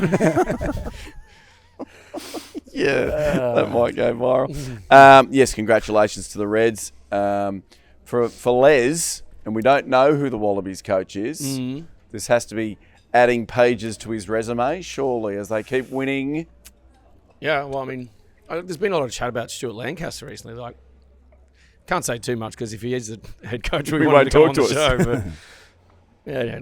Anyway, I'm Team Les. I'm Team Stuart. We'll hedge our bets just so we get both coaches. Who are you? Who do you want to coach the? Yeah, I'm Kissy. I think he's done a fantastic job with that team, and he's got. I guess there'll be a smooth transition because he's aware. He's worked with Joe Schmidt before. Yeah. He knows what winning looks like, and I think he's got the respect of a lot of Australian players, and it seems like he's. So you're Team Les. Team Les. All right, that was the answer. Team Les. All right, mate. Thanks. I know, he's winding you up, mate. He's out of that. We've spent 7 days together. I think we've done better than we did last time, though. I have to say, as a group. We played a smarter game. Yeah, definitely. Haven't been through airports. We'll get definitely a smarter game, yeah. Definitely box smart. But we learned a lot of lessons last Hong Kong trip. And this trip, it's been interesting. It's had its moments. Can I give you one little moment? When we were all sitting yesterday in the HSBC suite, and there was wine and champagne and beers flowing, and everybody's having a great time, but Goode stopped everybody at the table and gave everybody electrolytes. Oh, yeah. Well, because in the morning, everyone's like, oh, if you got those electrolytes, you got them. So I'm just like, it's almost like triggering. Here we go, boys. And we may have come up with a business plan. So if anyone's looking to steal it, I've just copyrighted it now. I'll call the lawyers. But we're thinking about getting an alcoholic drink, but filling it with electrolytes. So it's almost just keeps you, I mean, it's counterproductive, but it keeps you there. Yeah. Makes a lot of sense. That's it. Forget our finance worries. No, You've we're just done. nailed it. Yeah. Super W, that rolls on. The Waratahs, they got it done against the Brumbies, 36-23. Force and Reds played pretty much in an hour. From when we record now. Who wants to guess who wins there? You can. I'm going to go the Reds. They seem to be on a roll. I think so too. Piper Duck got a double for the Waratahs. And Maya Stewart, she crossed over again. So going. Yeah, we'll catch up on that when we get home. Absolutely, going great guns, the Waratahs. Hey, guys, every time you show up to any of these events, what is the most likely thing that's going to happen? What do you know will happen? Who will we bump into more than anybody else here? The bloke, the opening of the envelope. Yeah. This guy, he would go to the opening of the envelope. He, lovely fella, but I'm guessing Bryan Habana. Is that where we're going? Yeah. That's him. We run into him 15 times a day. Yep. He's always wearing a red polo. And a really small red polo. And he's always got his little drone. His GoPro. GoPro following him. So for you South African fans, we know there are many that watch this show. Here is your 15 minutes of Bryan Habana. If you're not from South Africa, feel free to go skip. I don't think I'm close enough to him to do those, Jake. Yeah. Although he did say to me last night, you did that big photo for all these greats, and he tapped me on the shoulder as we were walking down and said, Prof, you're not allowed in the photo.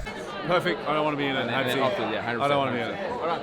Okay, so, did he? Yeah.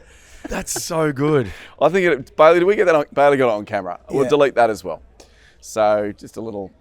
So you weren't in it? No. Were you thinking about going in if you didn't say I was never going to go in it. Yeah. Yeah, like all these people with 100 test caps and then me on the side. You were there, weren't you? Yep. Somewhere in the back. You were somewhere in the very back. Well, in the back. The backdrop was the south stand, so you probably were in it. I wonder if we could actually do that. I'd be up the back. You would, but we were looking for it. We'll zoom in now. Up there. Very, very good. Let's have a little look at the chat with Bryan now. Hello, hey. There he is. Mate, so good to see you. 32 years old. Another contract? I'm looking for you, mate. You see Mars playing? No. Yeah, I know. He's on the bench. I got a cocktail menu for you, Goode. I just heard you're having a little whinge because there's no Malibu. No, so there should be Malibu because there's a Bryan's KOKO Habana on the cocktail menu. The weakest drink on the order. No, it's got a bit of yuzu and some lavender mist. You like a little lavender post-game, don't you? I'll take anything, yeah. Hello, sorry, can we get 2 Bryan's KOKO Habanas, please? There should be plenty left, no one would order them. No, they're actually pretty popular, I'm not going to lie to you. They're more popular than Alicia's Goose Step. Oh, yeah, they would be. Drink. I've actually never seen her do a Goose Step. No. How are you, Bryan? Hello, Goode. It's good to see you. How are you, boy? You are looking car tricks. Is this what you do? HSBC? Motorola. It's a nice little Aussie brand. Okay, brilliant. But is this how you roll? This is how we roll. I mean, as in terms of Hex Suites, you've been to 1 or 2 across the course of your 7 sojourns. This is phenomenal. I'm in Cathay Stadium.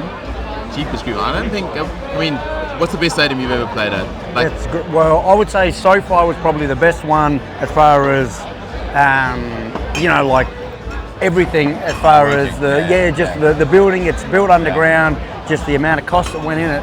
But when we played there, it was still NFL marked, and then they put witches cones on the outside for us to play, so that kind of ruined the experience. What's the best one you played at? So as a player and a fan, I think Millennium Cardiff is probably, and it's more than just the stadium experience. I think it's the post-stadium experience. Yeah. Being able to just roll outside the stadium into the main street, go back to a few bars. I think I think we left our names in quite a few bars in Cardiff. So as an experienced Cardiff, but I got to experience Tottenham Stadium with the Investec Champions Cup last season. Wow. Oh, really? That is. I mean, I never played there, but yeah, that is impressive. You played sevens though, didn't you? Did you play sevens? Why did we bring that up? No. That was a genuine question. No, because I was just thinking about it. And I did play sevens. So my first 2004 as a 20-year-old, I went to Wellington and Los Angeles. Not quite the dream start. I had 10 minutes across 2 tournaments. Oh, really? Yeah, Paul True didn't really like me. Oh, here we go. No one's been ordering them, so they've just removed them off the list, I think. A little time for me, yeah. You find for me the Malibu? Used to happen when we were actually in Toulon together. We just remove him off the list altogether, bring in Drew Mitchell. Okay, so quickly sevens. So my first ever game was sevens against Tonga in Wellington, and the Pacific Islanders, as a 20-year-old, you have no idea how physically abusive they are. So we were leading 7-5 at half, or just before half time, and I put a little grubber through, only for our winger ball go through the hands, Mr. going to half time, 7-5. Our coach absolutely spews me, whacks me off the field. Who was the coach then? Paul True. He'd just taken over from Chester Williams. Yeah. So he'd actually played with a lot of guys. And then I never played the rest of the tournament. We played against New Zealand in that final and literally only had 7 minutes. We go to the US the following week. First ever time the sevens has been on the US soil. We play again a lot of games. I get 0 game time the first 2 games. But you were still as quick then as like when you started getting the 15s. No, I was getting quicker at that stage. Quicker. So sevens should have actually been my game, and I mean, you know how crap my kicking was in the 15s game, but that's why I was thinking your grubber must have been off your knee. No, my grubber was actually the sink. I perfected the kick off your shin. But then I went to LA and I was kicking. So I was kicking for poles and I restarted. Really? Yeah. That was my role and responsibility. So I was sweeper, but that was my role. So I was on the bench against like a Uruguay, Paraguay. Yeah. Came on the field. My first action was a kickoff. Kicked directly into touch.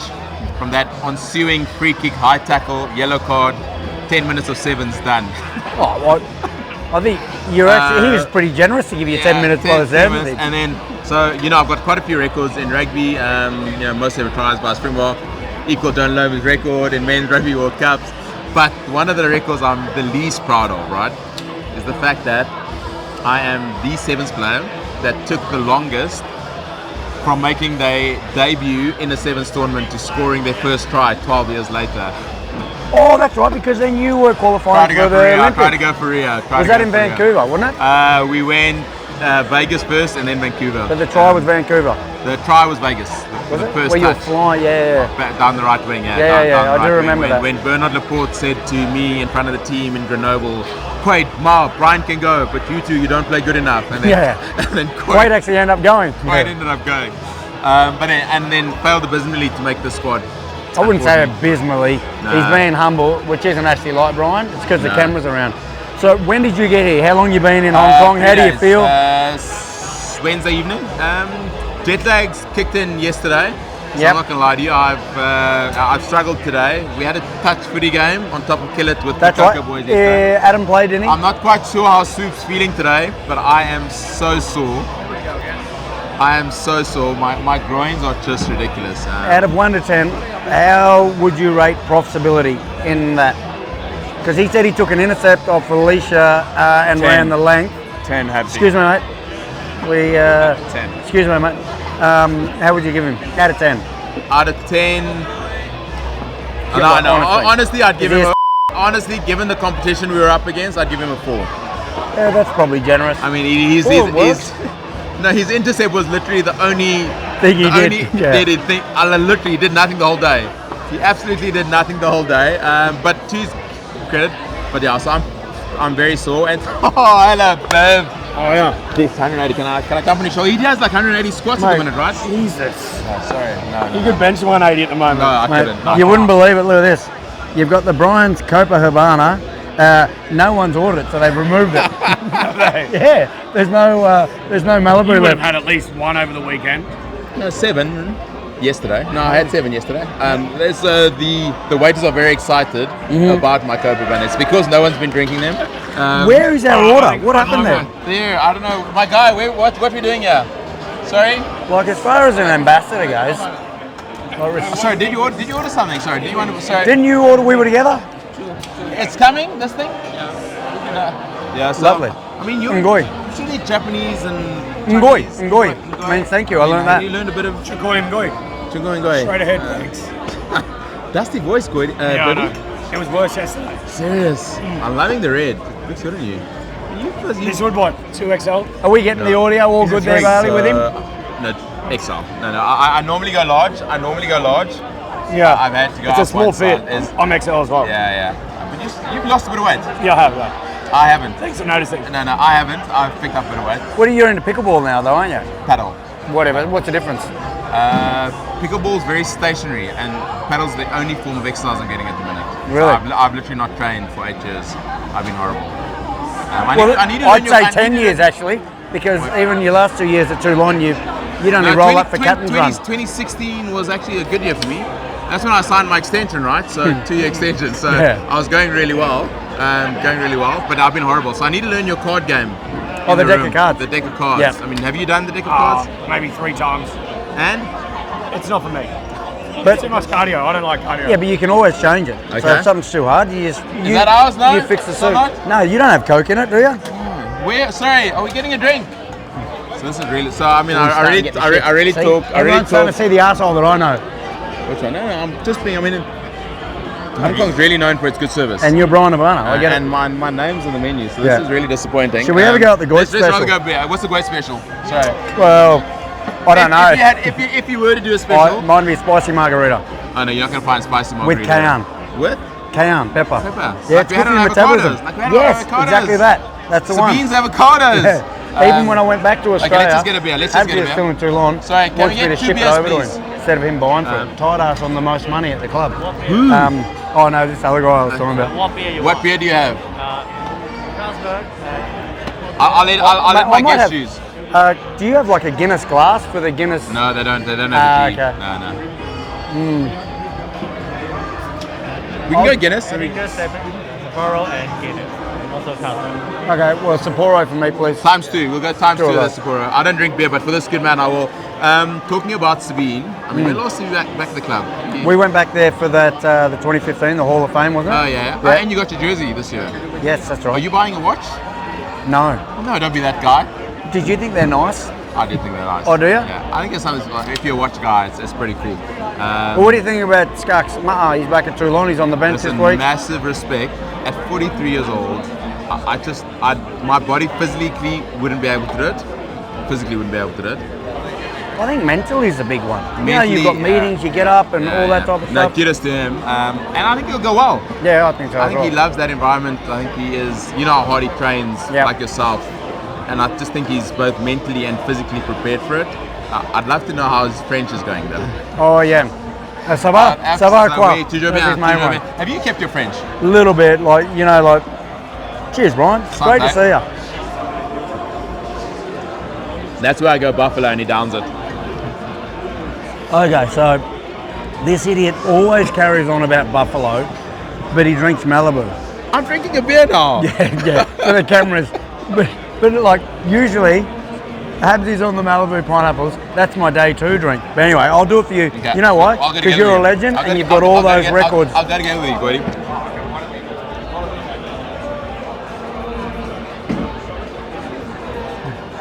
That is so cold. Well done. All right, Habsy, I don't want to keep you too long because I know. Are you not getting a red polo on? No. I'm going to throw it on after, but this one we've got to get KOKO out there. When's KOKO coming to South Africa? What are you doing? Mate, when the rain gets better. That's never going to happen. No, I was only joking. No, I think we're planning to come over for the rugby championship. Yeah? So we were talking about even linking it with some type of safari and like making it a real cool experience. So, Paddle game. yeah, mate, honestly, we would love to get over and that. Michael Clark can actually eventually take you and Drew on in the golf game. Habsy. I mean, Classy. Is Classy playing? Clark Is he in Cape Town? He's in Cape Town, Stellenbosch. He lives in my estate. In your estate? Well, in our estate. He lives in the same estate. No. We heard that. Classy lives in Habsy's estate. We live in the same country estate. Yeah. Our kids go to the same school. So it's my house is actually smaller than Class's house in the estate. Okay, so Habsy, you're popular. Everyone loves you. Yeah. You are a legend of the sport. We're going to go with 5 quick questions. Yes. Your favourite all-time sevens player? Why Alicia already? Good. Favourite spot in Hong Kong? Favourite? Spot in Hong Kong. Ooh. Doesn't have to be bar, can be restaurants.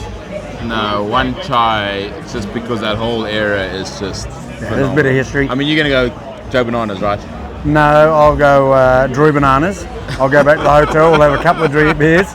Favourite memory of Hong Kong? Could be playing or your great ambassador stuff you do? So favourite memory was 2019. I never had the fortunate privilege of actually getting to Hong Kong because you play. Myself, Drico and George Gregan were the Red Polo gang for that weekend. Obviously eased in by 2 real OGs. And then myself, Drico and Griggs had to down a beer. Well, we hope it was a beer. It's sort of been like 3 o'clock in the afternoon, so we're not quite sure what it was. What was that, South Stand? But down a beer in front of the South Stand. And I think just as an experience, knowing the heritage and the history of the South Stand and being with Drico and Griggs, 2019, downing a beer in front of the South Stand. Downing urine in 2019 was his favourite one. Okay, your favourite KOKO member? Prof. No, your favourite KOKO member. Not staff. Oh, is Prof not a member? Yes. Sorry, is Prof Founding member. All right, and then the very last one. How much are you actually invoicing? For you guys? Yeah. You haven't paid me for the last time, so do I charge interest on the last time or? We can do that. So can we work in Aussie dollars or do rands? Well, so how much would this normally charge? How long have we been going? 15 minutes. HSBC rates. I'll only go about 1,500 Aussie dollars. We'll sort that out when we get a sponsor. Bryan Habana, you're amazing. Thank you. What a guy. Thank you. There you go, Bryan Habana. Always good to catch up with Habsy, one of the all-time greats. No, I feel like he then started interviewing me. I was like, mate, just call your jets. You're not getting an invoice. Let me go. Will he invoice us? Is there a chance? Oh, he'll have a go. But it'd be in rand, so we'd be able to cover it. Okay, perfect. Big rugby news this week. The Lions have named their coaching staff. Simon Easterby is an assistant. John Fogarty, that's the scrum. Andrew Goodman's the backs. And John Dalziel is the forwards. You've also got Wigglesworth is in there as well. Obviously playing for Saracens, then he was in the English coaching setup. So, I think obviously it must be a strong coaching staff, but he's actually picked a couple of different nationalities. So I wonder if that's an indication of the actual squad. You know what I mean? Yeah. I like to think a bit laterally when I'm drinking. So we had a chat to Jamie Roberts. Were you hitting him up for info or intel on the Lions? Does he got anything? He was saying there wouldn't be a Welshman in the squad. Oh. Yeah, he actually that said... may be loose. No. He just said, I want nothing to do with Wales. I never really enjoyed playing for him. I just enjoyed getting the pay. That was a joke. He said me and Gas. That was a joke. Very good. So, we're not going to do our locked-in Lions this week. I know people tune in every week to see who's in the squad, including the players. They tune in just to see whether they get named. We will do 2 next week because Tom forgot the whiteboard. One job. He's had a few hats, Tom, this trip. Oh, he has. He's done very well. Poor bugger's been a little stressed. I know. Yeah, I know the poor little thing. You just want to give him a hug. But I think he's got no logistics time has for come it. a long way. Like It's come a long way. I think if we had a most improved award for the tour to go Tommy? to Tom, Tommy, do you want to come up here and wave? He might also okay. most improved, but also best on ground. Yeah, true. Oh, you're giving him best on ground? Potentially. Well, I think He'd be in also... the conversation. Bailey wouldn't be. No, but Bailey's still a big improve on Hugo. Oh, true. So what do you do there? Do you give him almost silver just because he's so much better than Hugo, even though he wasn't Hugo's silver? still going to cut this, so he'll cut that out. Okay. Both Hugo and Bailey think they can dance. Yeah. You know, so what's with camera guys that think they can dance? Yeah. Get us back on track. Let's. See, I told you, Goode, I said he He always, He when I ripped think India, going and I was well, just about to talk he jumps about, in. Just because you like So dancing you guys doesn't been mean doing you're a bit good of at back it. channeling, have you? Oh, see, I told you he does this. You cowards, just keep going. Yep, red mist. Special thanks, massive special thanks to Discover Hong Kong. That's who got us out here for a second year in a row. Bring on the third. Been a great week. Absolutely loved it. Also to Cathay Pacific. Got us to turn left, Goode. Oh, mate. You weren't going to Hopefully, come otherwise. fingers crossed for tonight. Left and flat and comfortable. It was wonderful. Ovolo Hotels put us up again. Yep.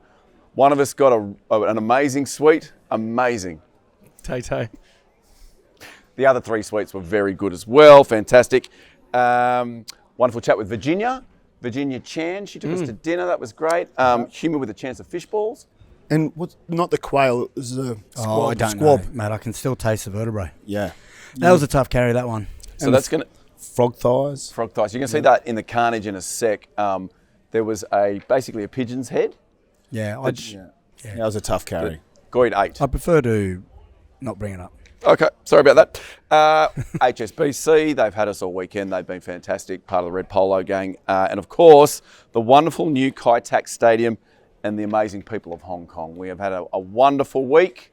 Yeah, it's been great. It has been. Yeah. And do yourself a favour, book a holiday for the family, come out here and have a wonderful time. Gentlemen, as you know, when we go and do these road trips, we bring a little camera crew along and they kind of document what we're doing.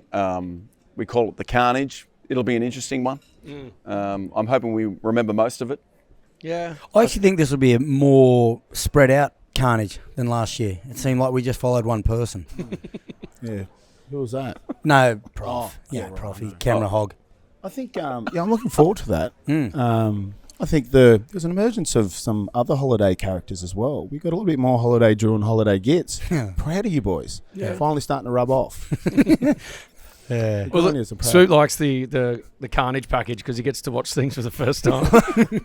Oh, I went there, did I? Oh, I remember going there. Yeah. We are Kickoffs and Kick-Ons. You can find us at Kickoffs and Kick-Ons everywhere. That's all our socials. Our website is www. Kickoffs, kick-ons. Kickoffs, Kick-Ons. Find all our stuff there. Agreeing on the W's there. Did I go extra on the W's? Yeah. Here's the... Well, yeah, we'll roll the Carnage in now, guys. Has everybody got anything else to add? No, let's get out. Let's get out. All right. Here's the Carnage. Good,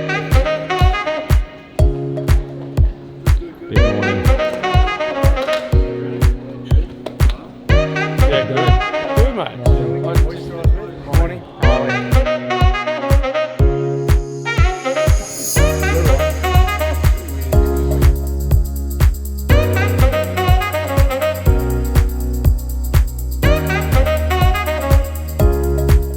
712. Nice. What are we ordering? 6 large beers.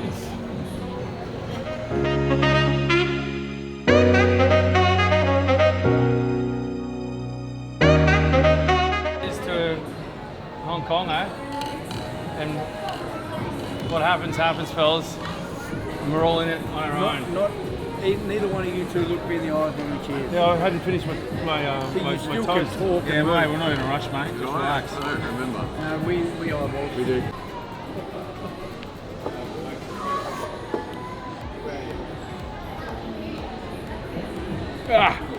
It's delicious.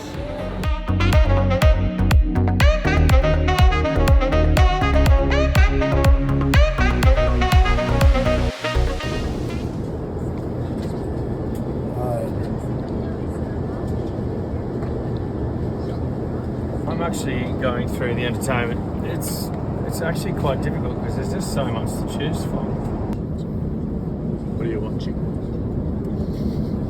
There's some strange evolutionary process going on, but mankind won't be destroyed. The fact that you and I are working here today is evidence of that.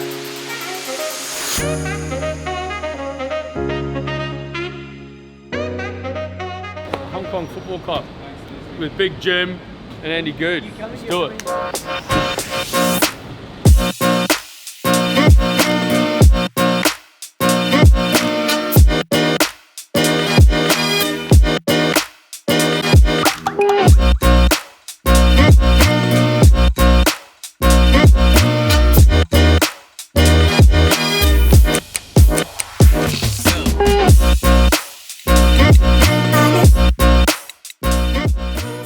join me in giving a very, very warm welcome to the host.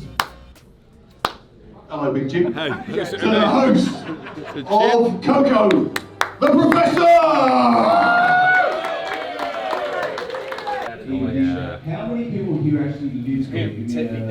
Make a wish. It is the Vivaroni. Please welcome Mr. Drew Mitchell. And please welcome Mr. Adam Ashley Cooper. That's good. There he is. Please welcome Mr. Matt Gitto. All right, gents. Jim Hamilton and Mr. Andy Goode. Here we go. Come on, give it more than that, guy. Well, this is cool every week. Anyone else on this stage that gives me shit about being fat, I'll take it, but not from Drew Mitchell.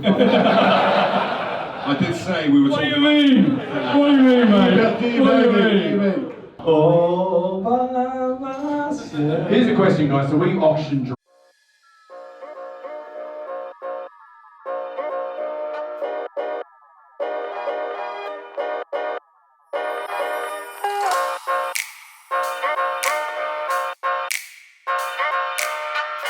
Up at the end, you can get out of it. Okay. No, he's going all the way. My director's. Okay, Steve, nowhere near. Finish it. Goody. Not everything, mate.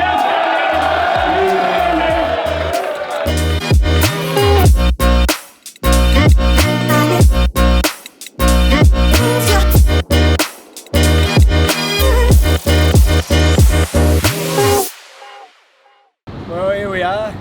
We've made it, day 2. We're on the way to the Hong Kong 10s. Play a bit of touch. Yeah, we're going to play a bit of touch. And more importantly, all Most that stuff's importantly. lovely. The most important news for the year, it's Drew's birthday. He's 41 today, and he's Yeah. never looked better or felt better or Oh. smelt better. I've definitely felt better. First hangover in a couple of months. Yeah, well, it was your idea to break the drought after 2 months in Hong Kong. Yeah. Stupidity. Yeah, And but we're hurting. today's going to be a tough carry, but we've got it in us. Yeah, a couple of tough carries. We've got the boots out. Oh, I've got the boots out. You guys obviously aren't taking it seriously. When I open up, down the edge.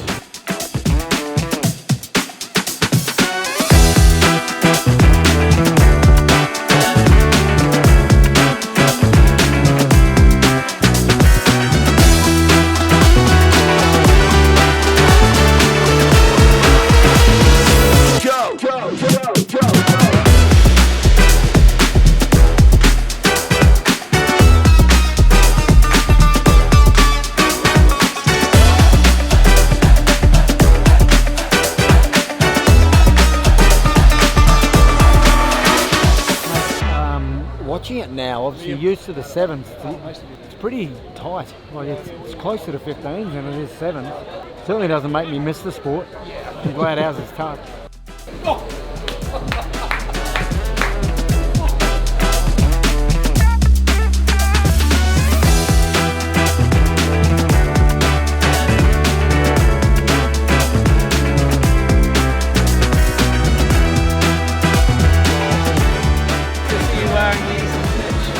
Mate, I'll wear it when I do the podcast. Yeah, playing rugby. Thank you.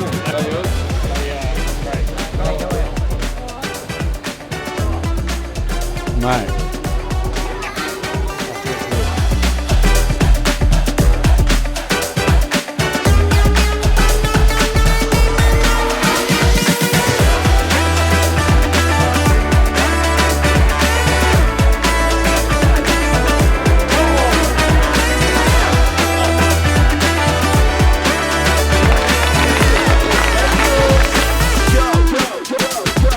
Let's do this. Snap a few ankles, hopefully not mine.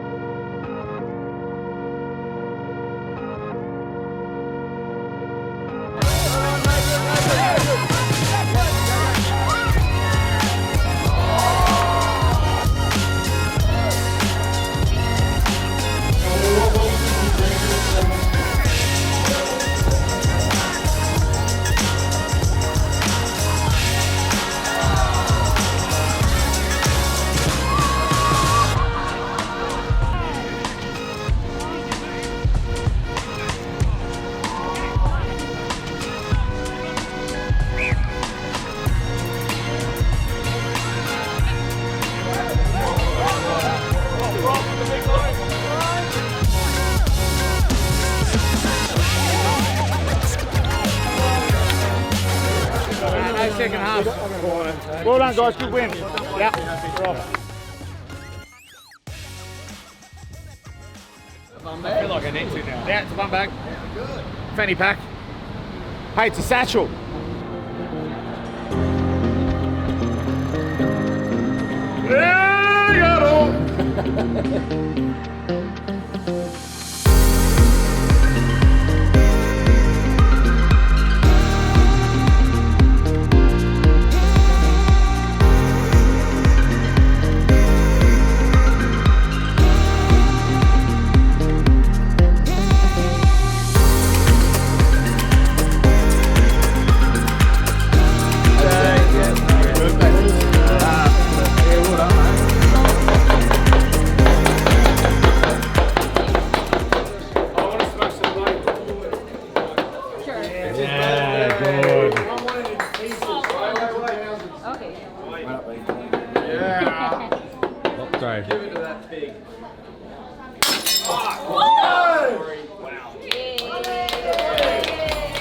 Thank you.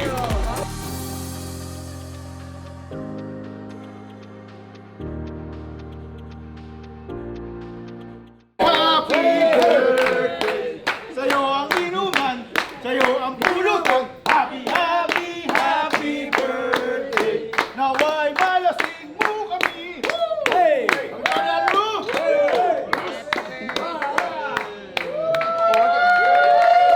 Happy birthday! Nice. Oh, fucking went out.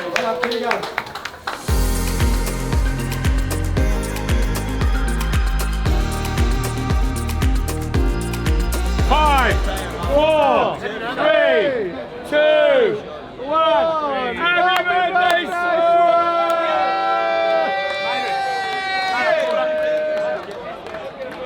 Didn't take long, son. I only occurred when we got home. I had to get up and watch the racing show. It's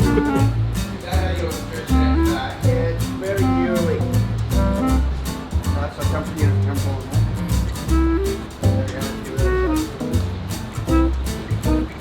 Oh, yeah, that is sore. Let's all skip.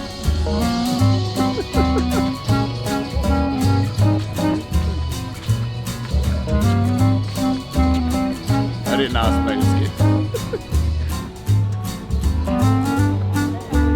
Ocean Park. To yourself. Yeah, not only do I want to do it on my, it's just a bucket list. And I get to do it on my birthday. And with you blokes.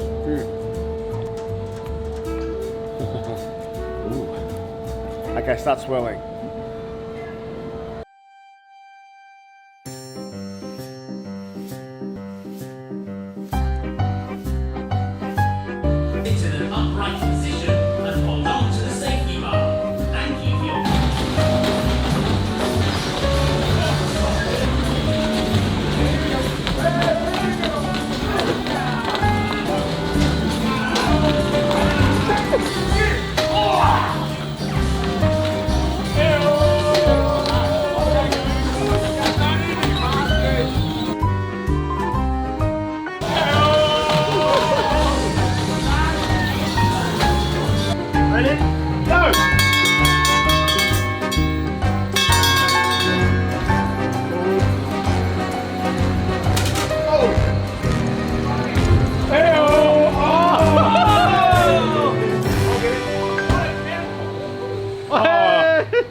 It fell in.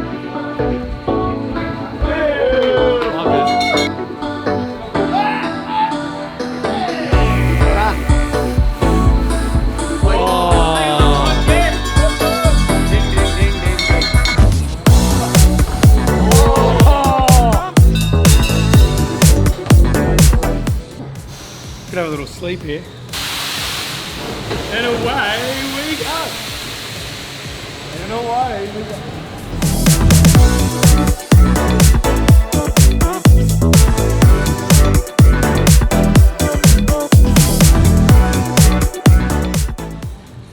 Oh, I did not enjoy that.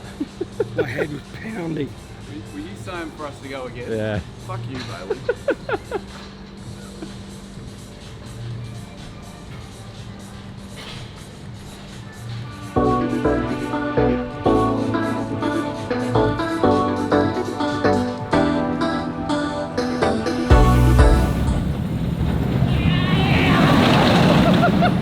Swoop keeps going on this ride. It's his birthday. This is his third, fourth game. Yeah.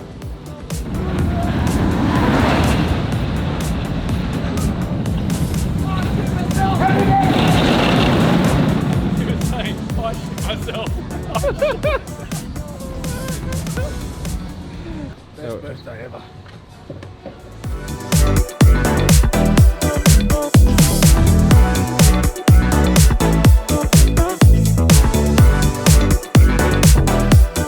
Birthday spirit. You feeling okay? Yeah, I'm on. What do you think it was? Probably that bacon and egg sandwich. Yeah, I know, but there's a lot of green in your spew. Spinach. Had nothing to do with the 8 rides you went on? Yeah. Yeah, I probably shouldn't have done that second roller coaster. Need to find something for the kids, but the problem is there's too much good stuff here. What do the kids want? Oh, who wouldn't go bananas for something like that? My highlight, everything, won't stop. There's no low light. I love it. Let's do it. Ball with the locals. Straight in.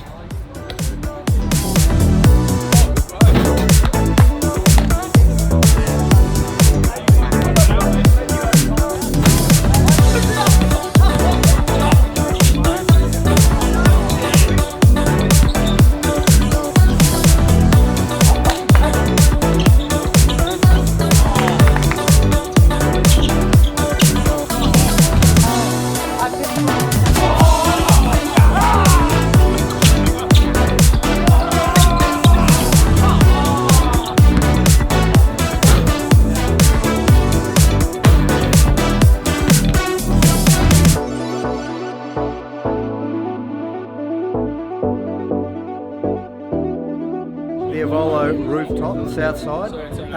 Just mingling with a couple of guests. A lot of fun. Don't ask me about the bum bag. Actually, ask me about the bum bag.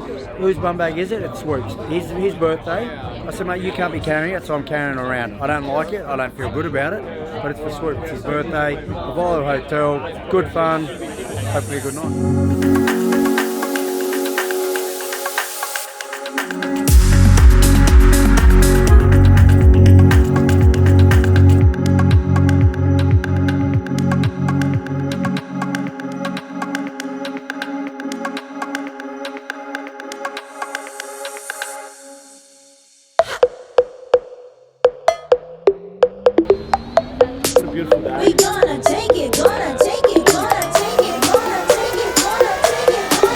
Red Army.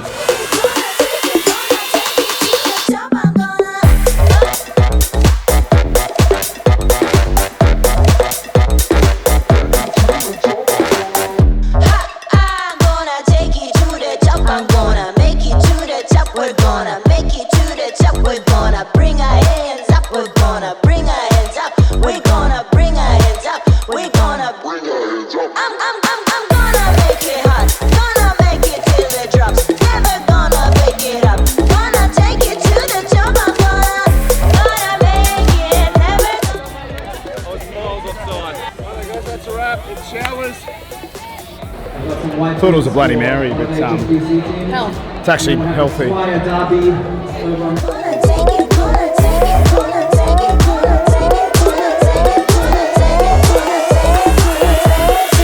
I mean, big games call for big moments. Big moments call for big game players. So I'm just going to put this out. Sorry for myself. I think I'm actually going to spew it. Well done. I think I'm actually making a spew.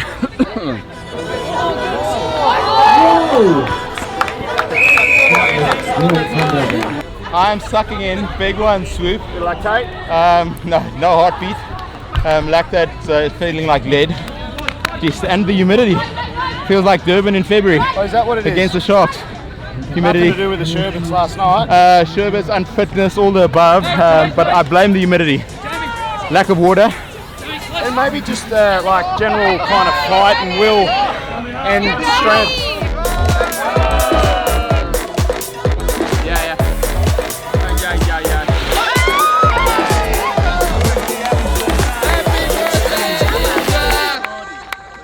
It's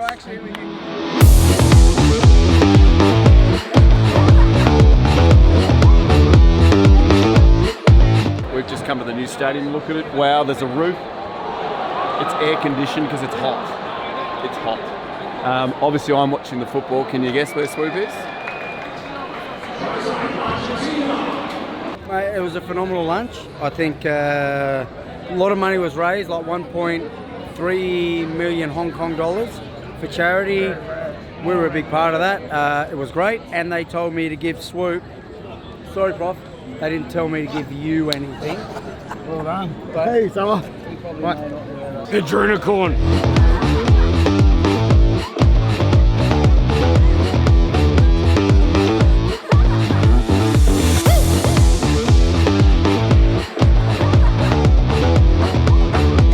Oh, good notes. Good notes.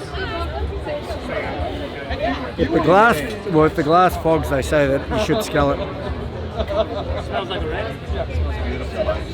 They were right.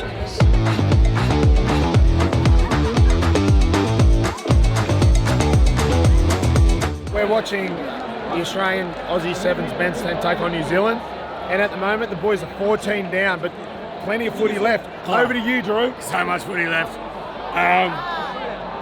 They just got to show a bit of fight.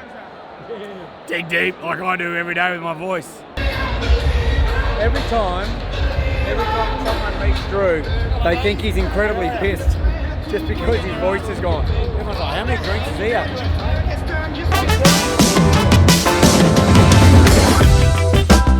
That's close.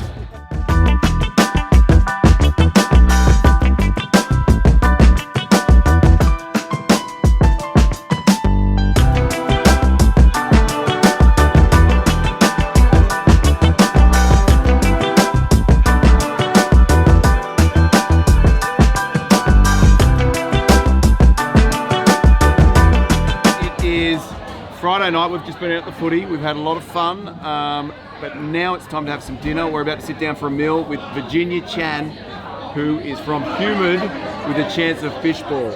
Did I get that right, Virginia? Perfect. I specialize in food and city tours and also mahjong lessons, and I also make videos on Instagram and YouTube all about Hong Kong culture and food.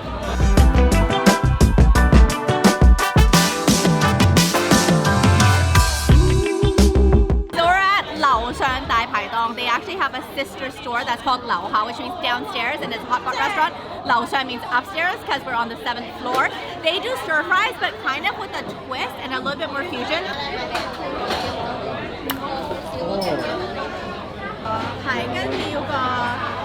I did a safe one for you all. This is sweet and sour pork. Oh yeah. It's for safety. Thank you to the British, but we have prawn toast as well. And then here we've got some beef. All the normal stuff before the weird stuff comes out.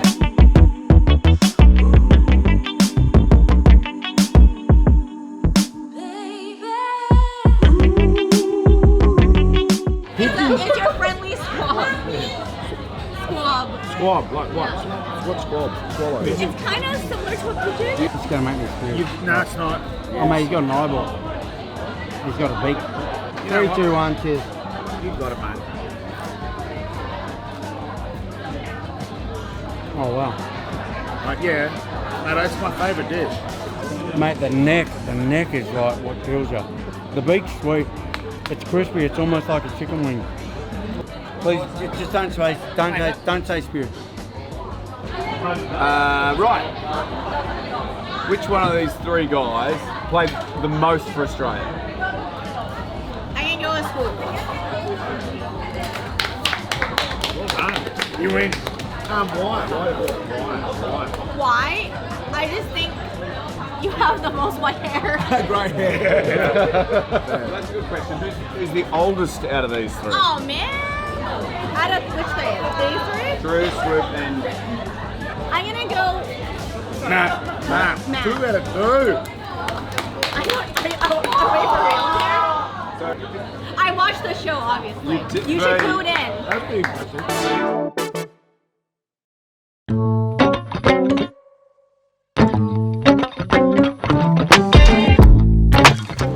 Here we go. This is my favourite part. No one else likes it. I love it. We are in Pottinger Street. For those of you that played along last year, basically we have to pick our outfits for the South Stand. It is what we're calling Silly Saturday. Changing it up slightly this year, we're going to pick our own outfits. Remember last year you picked them out of a hat? Okay. So this year you pick your own.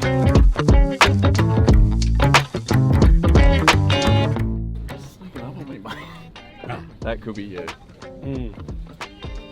A little cheer. B-A-N-A-N-A-Y. There'll be a lot of gut coming out in the midriff.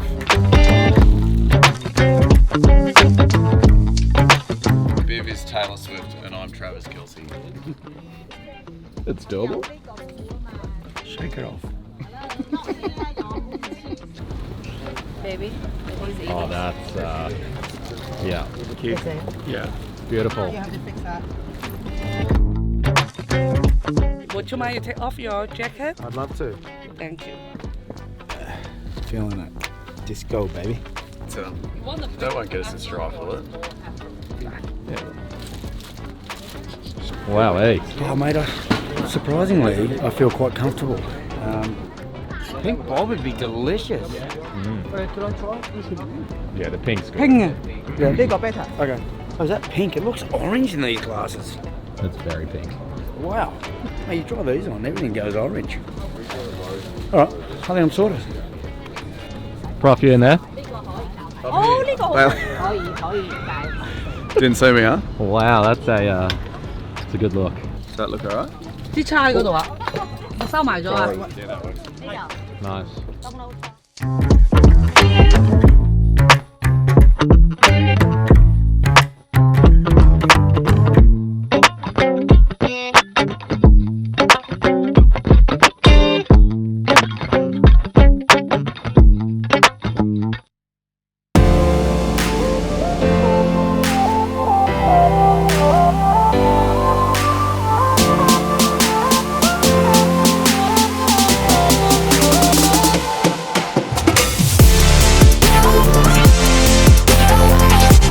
This is the South Stand, the new South Stand at the new stadium in Hong Kong. We're here for the Hong Kong Sevens.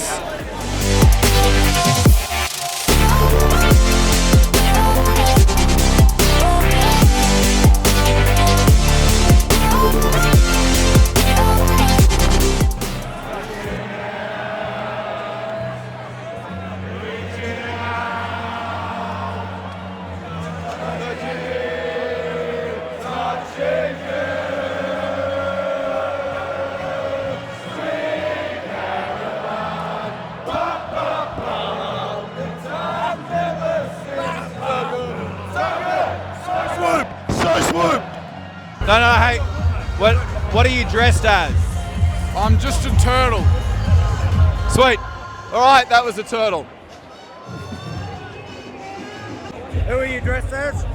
Hey kids, I am dressed as Captain Jack Sparrow. Are you really? Can Yeah. you do the accent? I can't, but how do you know if you're a pirate? I know it. You just are. What's a pirate's favourite letter? The C! We can get rid of Prof. Take this part.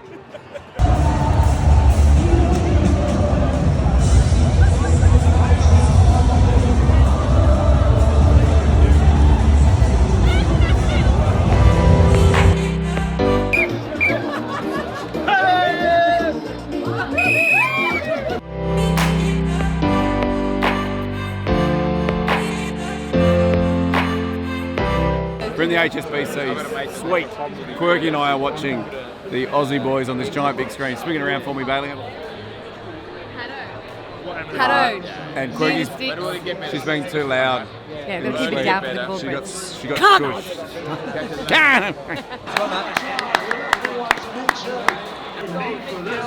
This is one of these moments where they're all, it's like all the best rugby players in the world and there's one fuckwit standing on the side. Okay.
speak French.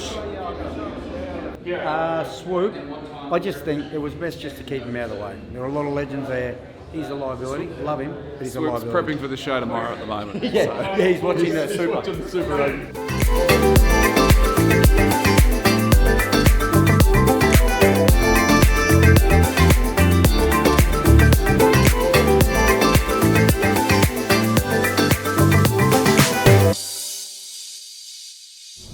Right, it's on me. Right, here we are, final day. Hong Kong Sevens, beautiful, raining. The Aussies love it. We got the men and the women in the finals, expecting big things, and Swoop's on time. Kidding.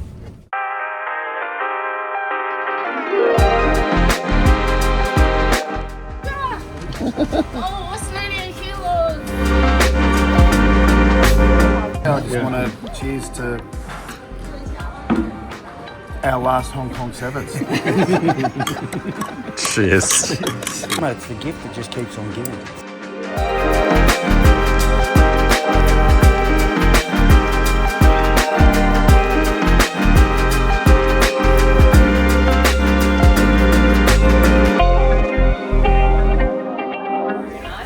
Here we go, here we go.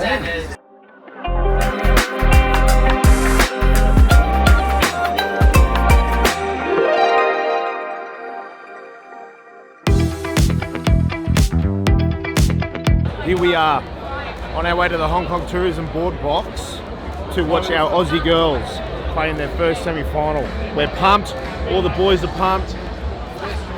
Gits, you pumped? Go again, ask me. We're pumped, let's go the girl.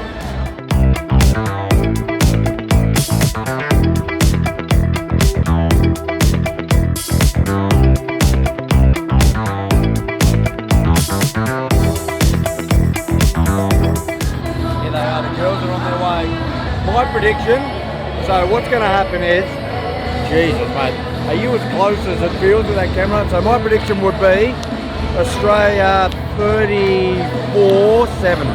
21-7. 28 zip. Matty Levi 2, Fate Nathan 2. Aaron, that's all right. Mate meters. Yes, Matty for 2. There you go. My prediction was the girls to win 28-7. They're going to do it 28-5. Not bad. It probably should have been 7-2. I'm so much happier with you being right than Swoop. Listen, the Aussie girls are through the final, playing New Zealand. It's going to be tough. We spoke about it. You can grade passing, you can grade kicking, you can grade your fitness and all that. What you can't grade is the Aussie attitude and the heart. These girls, top notch.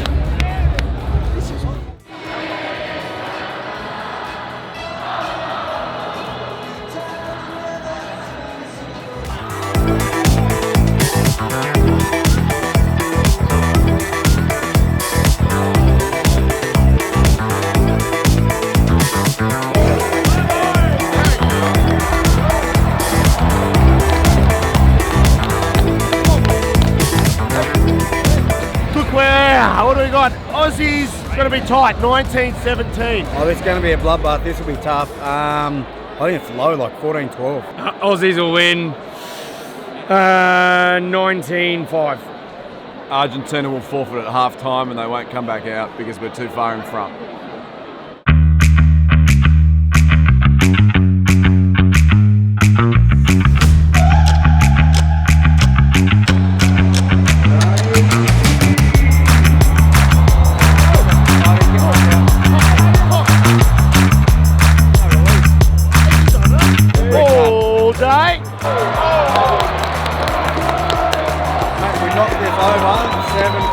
Then 14-12. This is hard.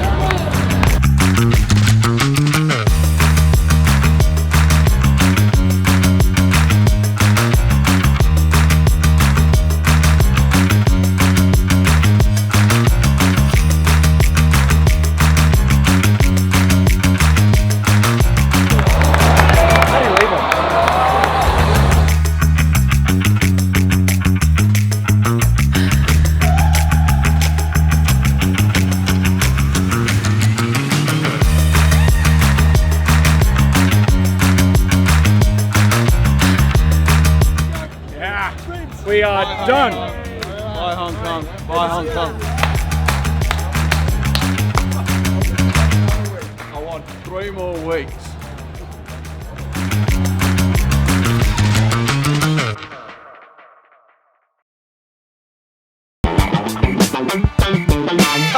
Oh, wow. That is the best video on YouTube. You know what you need to do now? You need to like and subscribe down there. Or if you want extra content, might be down there, you need to go up here or up here and get more of that gear. Thanks for supporting Kickoffs and Kick-Ons, and we will see you very soon.